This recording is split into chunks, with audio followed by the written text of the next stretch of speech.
How are you doing? I'm good. I'm good. We've been really enjoying this tour. It's been a blast, honestly. It's huge. Oh my gosh, it's massive. And I'm a Yeah. little jealous because everybody you get to watch every day and every night if you want to, like just this feels like the perfect way to spend a winter is on Winter Jam. Just the amount of just performances and iconic people you get to watch on a daily basis is unreal. How has the tour been for you compared to maybe what you might have expected? I mean, I think it's exceeded my expectations. It's almost felt like church camp, like in the best way. Like Sure. everyone is super close and super nice. All of the artists, all of the crew, like it's just a great group of people, and you can just tell everyone is like keeping the main thing, and Yeah. I just love to go out and watch other people's set and be a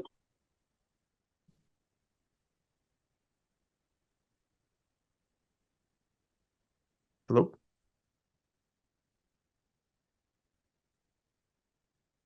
I might have lost you. so There you are. uh, Are you there? Can you hear me? yes, I Okay. now. Yep. Awesome, awesome, awesome, awesome, awesome.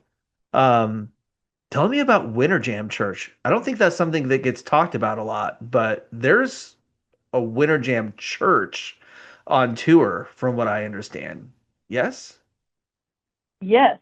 So it's called Jam Church, and it's been one of the favorite parts of my weekends out here with Winter Jam. It's just really special to be in a room with that many people uh, singing, like, and worshiping together that do sing. Like, it's kind of this crazy choir moment that happens every Sunday when, worship kind of breaks out. And then Zane always has such a good word for us. And we've been in the book of Ephesians the past Oh, couple weeks, and it's really been awesome. that's awesome. It's really cool that it's something that you guys do on a tour, and it's been a thing since the beginning of Winter Jam, and I wish it got talked about more because you that's not something you see on a regular tour at all. It's really cool that it's something that you guys get to do. Um, and so I Yeah. it's amazing.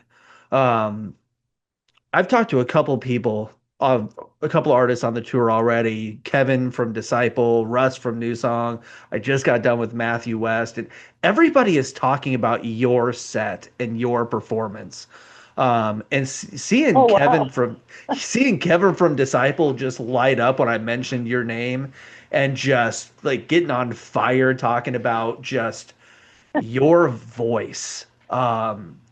You know, like you've got some great songs, and Get Behind Me is it's a great song, but you have some anthems of songs. But when you see an arena of 17, 18, 19, 20,000 people singing back the words to Get Behind Me and that amount of energy coming back at you as the artist, can you put into words what that moment is like for you to perform that song on this level of a stage?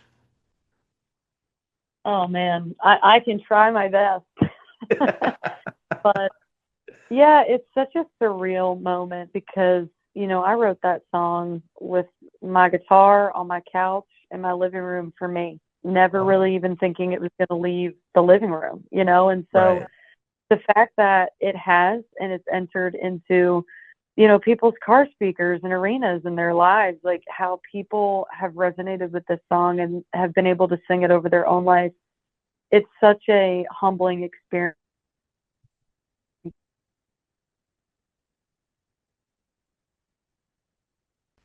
I can imagine.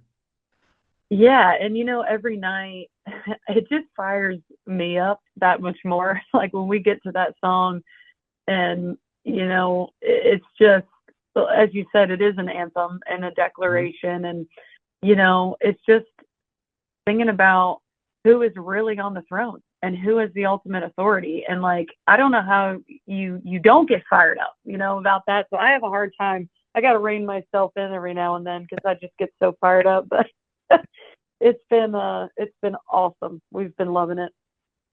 Can't wait. I can't wait to see it. But you also have Midnight Hour, which is a newer song. Um, are you Yeah, playing that one on tour too right now? we are. Yeah, and that one Yes. has been super fun as well. Yes. I love that. Tell me about that song because, you know, pulling you up on Spotify because I'm going to be honest, I just discovered you probably in the last 6 months because you pop up on my Pandora at work every day, and I'm like, holy crap, this girl is. I'm not a fan of country music, but you've got the perfect blend of country and rock to make me fall in love with it. But going back and listening to songs like "Middle of a Miracle" and "God Ain't Finished Yet" and "This House Won't Fall," like you've got some great songs, but there's just something different between singles from 24 and 25 and songs like Midnight Hour. Like it something feels different. They feel bigger right now than your Hmm. previous music did. Hmm.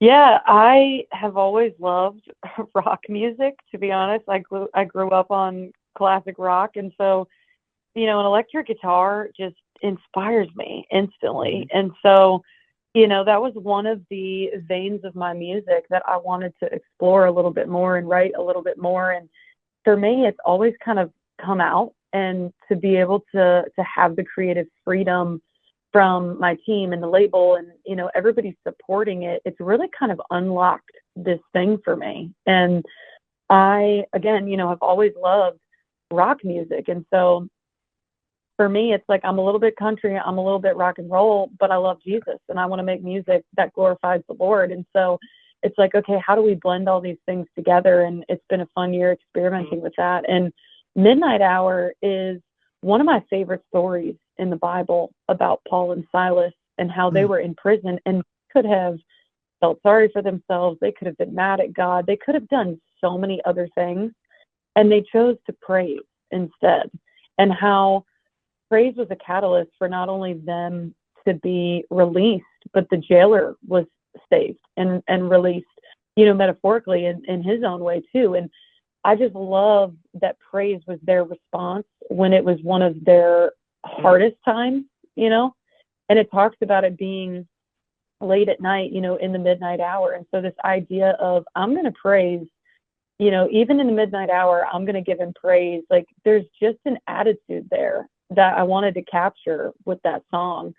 And so that's kind of why you hear, this rock sound for a song like that, because I just thought it was so empowering for that story. Yeah, it paid off. It really, really worked. Um, Thank you. I want to ask you a question that's not necessarily about music, but about faith. That Yeah. I like to ask. I like to ask artists and musicians this because I feel like people really kind of value your what your words as artists and as just as far as faith goes.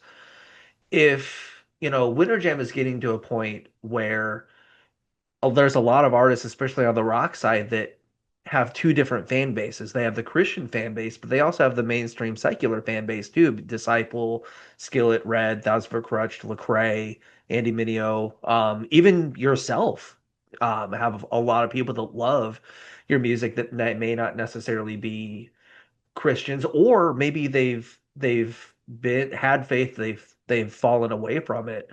If somebody was to walk up to you at your merch table at Winter Jam, and maybe this has happened, just say, "Hey, I used to be in the church. I used to be Christian. I've walked away, but I want to come back, but I don't know how." Or maybe they're questioning their faith and they don't know what to believe anymore. What advice would you give them to help them kind of refine and rediscover their faith again? What would advice would you give them? Yeah, I mean, every, story is different, but Jesus' story, it was the same every time. You never see him in the Bible turning anyone away. It's always come to me, come to me. And when I think about who Jesus is and his ministry on earth, that was really it. It was loving on people. It was going where, the least of these were. And it was welcoming people into that space to hear from him and to learn from his teaching. And, I think that it's just one of those, it truly is a come as you are thing, and I think that anybody that might feel far, you're never too far for God's love to reach you. That's awesome. Yeah, it's definitely a topic of conversation that I think needs to be kind of discussed more because it is a very common. I feel like it's a common thing in the church, especially nowadays, and there's a lot of people coming out to Winter Jam that are searching, I think, right now. And artists like yourself, God, with songs like Midnight Hour and You Get Behind Me, and I mean, House Won't. I love this House Won't Fall. I've heard it 4 times today. Just letting it play, man. I think there's people Well, that are thank you. coming. Absolutely. I think there's people coming and searching and really, really looking for something genuine. And your music is authentic, and you can when you listen to your music, I can feel the words. I don't just hear them, but like they hit you. I can hear them. And a lot of the artists on Winter Jam I've seen before and I absolutely love, but like when I saw the lineup get announced, I'm like, all right, Disciple, love them. And I'm like, but when I saw your name on it, I was like, I have to go to Winter Jam because I have to see this music live. And that's how powerful your music is, at least to me. To make me be like, I got to go to Winter Jam again. Not like I want to go to Winter Jam, like I'm going to Winter Jam again. I have to go because I have to see these songs live. And I absolutely cannot wait to see your set. Um, And I'm well, so thank you looking so forward much. to I it. really appreciate that. And yeah, I think it's gonna be fun.